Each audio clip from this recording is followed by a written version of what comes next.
আমি বাংলাদেশের সকল মানুষকে বলছি, আমি বাংলাদেশের সকল রাজনৈতিক দল এবং রাজনৈতিক দলের নেতা কর্মীদেরকে বলছি, আপনারা সবাই জানেন হাদি কি। শরীফ ওসমান হাদি আমাদের জীবনের অংশ। শরীফ ওসমান হাদি এই বাংলাদেশের ইতিহাসের অংশ।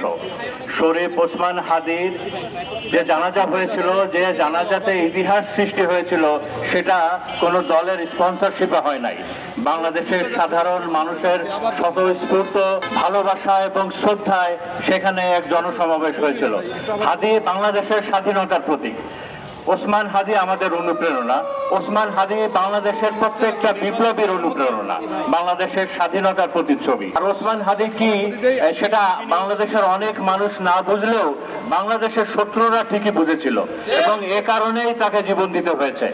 এবং আমি খেয়াল করছি যে বাংলাদেশের অনেক মানুষ হাদিকে নিয়েও বিভিন্ন ধরনের কটাক্ষ করে যাচ্ছেন। বর্তমান সরকারকেও বলতে চাই, আমাদের সকলের প্রিয় শহীদ প্রেসিডেন্ট জিয়াউর রহমানকে নিয়েও কিন্তু অনেক সমালোচনা অনেকে করেছে। তাকে পাকিস্তানের চর কিংবা মুক্তিযোদ্ধা না, এই ধরনের অনেক অপবাদও দেওয়া হয়েছে। এবং আমরা এখন লক্ষ্য করছি শরীফ ওসমান হাদিকে নিয়েও অনেক ধরনের কটাক্ষ করা হচ্ছে এবং আমার হিসাবে এসব এক সূত্রে গাঁথা। এই কাজগুলো যারা করছে তারা বাংলাদেশের শত্রু, বাংলাদেশের কল্যাণ চায় না, বাংলাদেশের মানুষের মুক্তি চায় না। হাদি শহীদ হয়েছে, হাদি জীবন দিয়েছে এই দেশের জন্য, কিন্তু বিপ্লব মারা যায় নাই। আমরা শরীফ ওসমান হাদির স্বপ্নকে বাস্তবায়ন করব। হাদি একটা কালচারাল বিপ্লবের কথা বলেছিল এবং এই কালচারাল মানে আমাদের কালচার মানে কিন্তু শুধু গান বাজনা না, এটা আমাদের বেড়ে ওঠা, এটা আমাদের জীবন ব্যবস্থা, এটা আমাদের রাজনীতির চরিত্র, রাজনীতিবিদের চরিত্র, দেশের চরিত্র।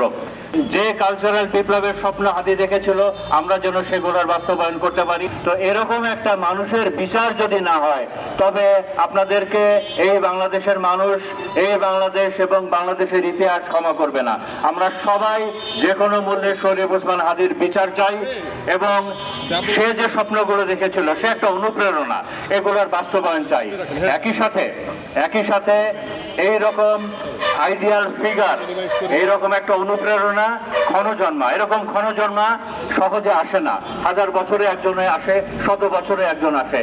তো তাকে যেন আমাদের ইতিহাসের সঠিক জায়গায় দেওয়া হয়। পরিশেষে আমরা সকলে মিলে শরীফ ওসমান হাদির আত্মার মাগফিরাত কামনা করছি এবং মহান আল্লাহ তাআলা যেন তার কবরকেই একটা জান্নাতে রূপান্তরিত করে দেয় এবং জান্নাতের সর্বোচ্চ স্তরে আমাদের সকলের প্রিয় শরীফ ওসমান হাদিকে স্থান দেয়।